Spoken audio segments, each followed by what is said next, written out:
waa TikTok waa haystaa TikTok in makala soo dikir because anu xaribina codka telefoonka caadiga kala soo hadlo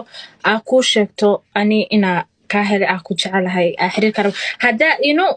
the rest is your choice ma fantabo but ani waxa igala qurux badnaatay inta ku soo text gareyn lahaa from TikTok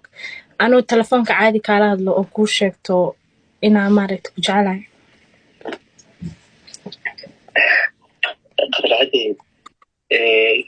باي horta ani nasiib badan baan ahay qadar caawadii soo wahday qadradii aan garanayay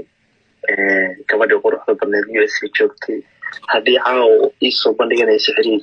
wallahi I'm so happy been kuma sheegayo aadan u faraxsanahay qofna waxaa tahay aan fiidiyada aad u daawado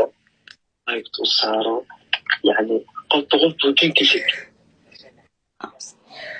صح